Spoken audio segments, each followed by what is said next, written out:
sad. It worries me. You say it worries you.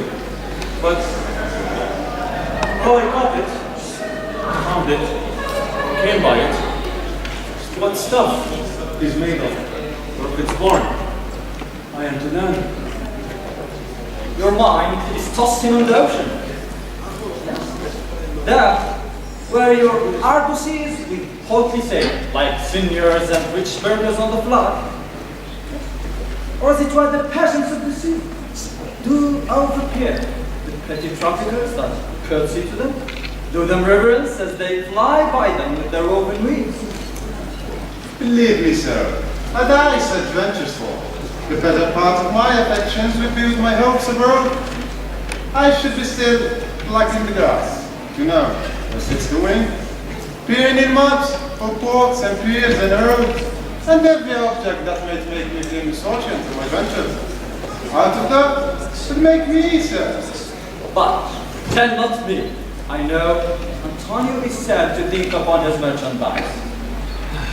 Believe me, no. I pledge my fortunes for it. My ventures are not to one bottom trusted, nor to one place, upon the fortune of this present year. Therefore, my merchandise makes me not sad. Why? Then you are in love? Why? Not in love neither. Then let us say you are sad because you are not married. And it were as easy for you to laugh and play and say you are married because you are not sad. Here comes Lady Mary, your most noble kinswoman.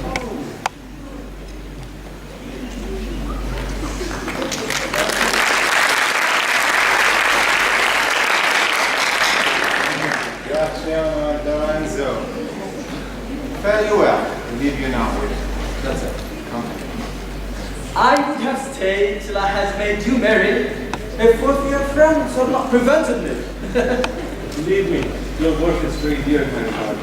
And I take it that your own business calls upon you, and you embrace the occasion to depart. Tomorrow, good lords. Good lady. Good sir as well. When shall we laugh? Say, when? You grow exceedingly strange. Must it be so? We'll make our letters to attend on yours. Good sir. Fare you well.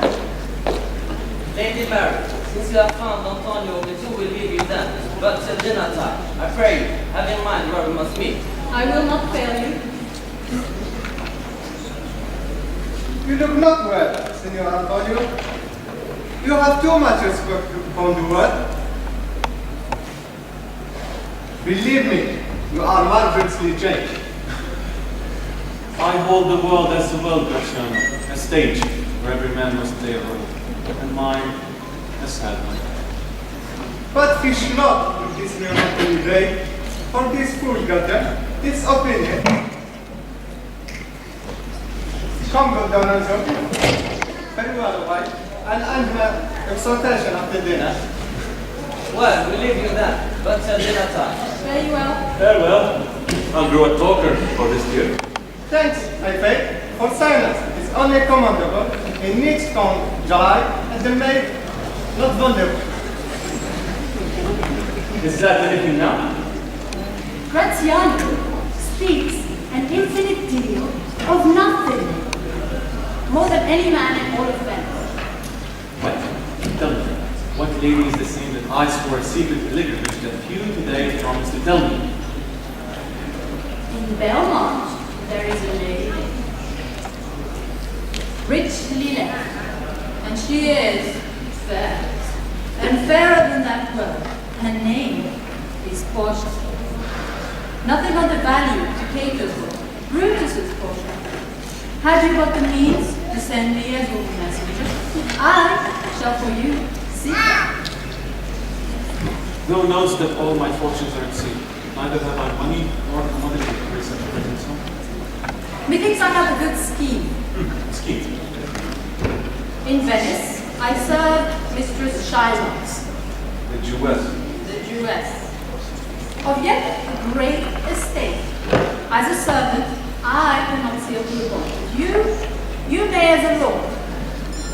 What say you? Let us then presently inquire.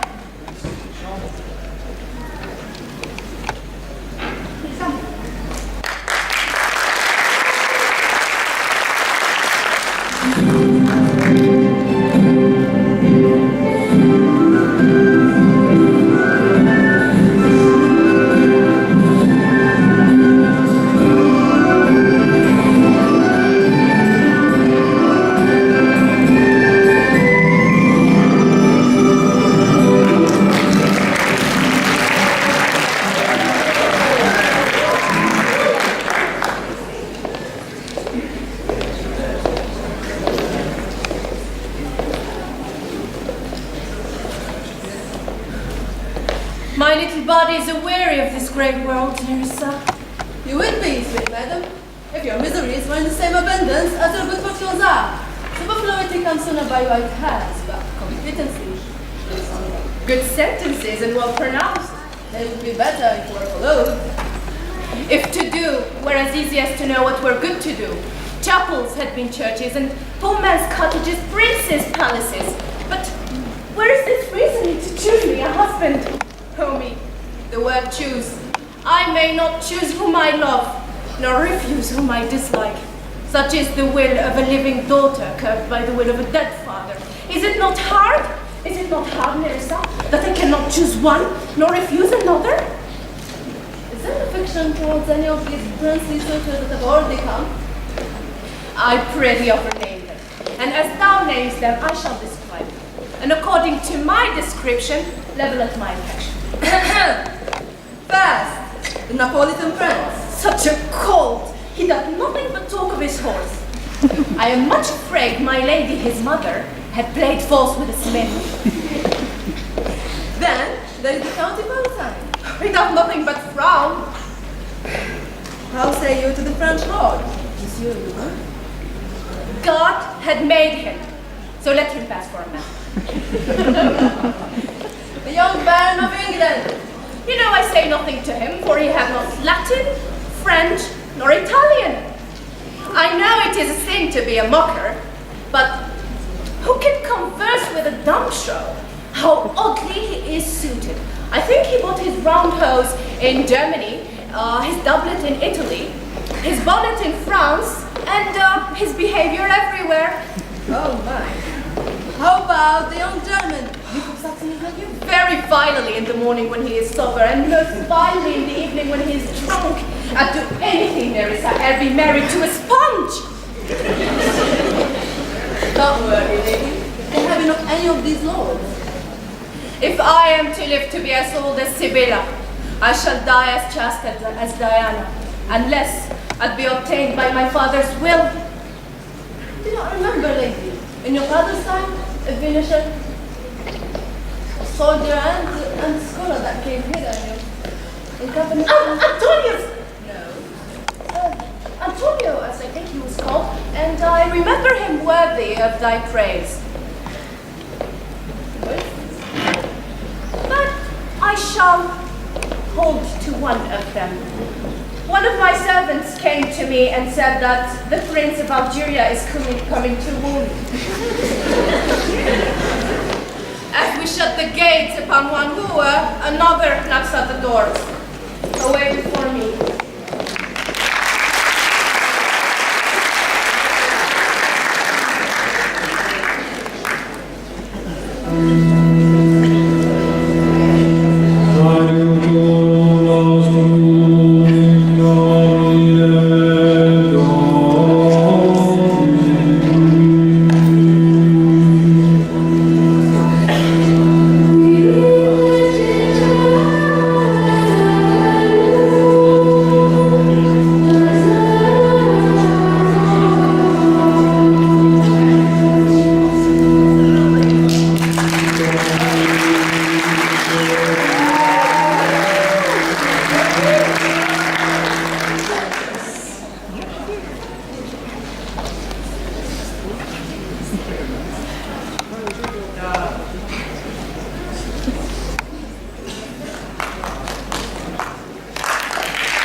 But ships are but worms. Sailors are but men. There will be land rats, water thieves, land thieves, pirates. Then there is the peril of water, wind and storm. The man is understanding, a good man. I think I might have his bone. Be assured you may. Oh yes, I may be assured I will. May I speak to Antonio? Please it you to dine with us? Dine with you? Yes. To smell pork? To eat of the habitation in which your prophet the Nazareth has conjured the devil into?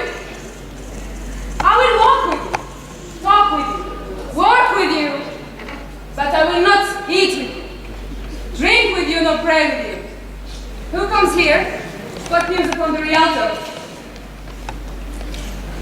This is Signor Antonio.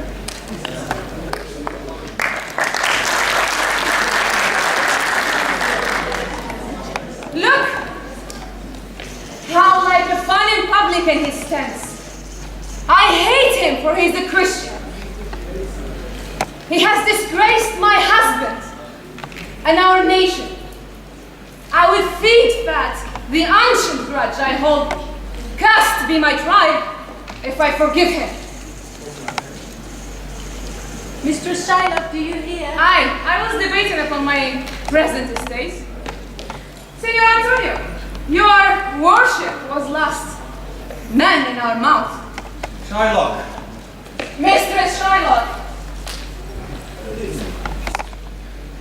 Mistress Shylock. Although I neither lend nor borrow, by taking or by giving excess, yet to supply my right wants, I'll break the custom. Is she yet possessed? How much she would? 3,000 ducats. Well, Shylock, shall you be beholding to you? Signor Antonio, many a times upon the Rialto you have rated me, my husband, my nation. It appears that you need my help. Last time you called me a witch. And for these courtesies, I shall lend thee thus money. I am as likely to will thee so again, to spit on thee too. But lend it rather to thine enemy, who, if he breaks, though with better face, may exact a penalty.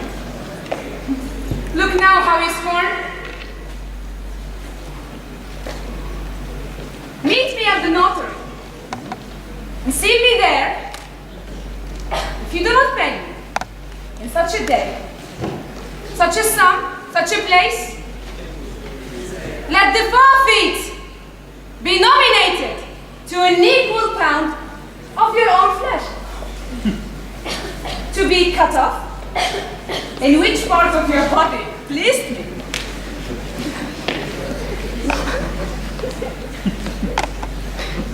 Content, in faith, I'll see into such a bond, and say there is much kindness in the Jew. You shall not seal to such a bond.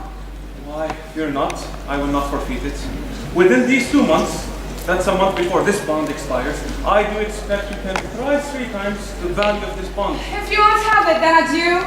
Yes, Shylock, I'll see into this bond. Meet me at the notary. I will go fetch the money and be with you unmarried.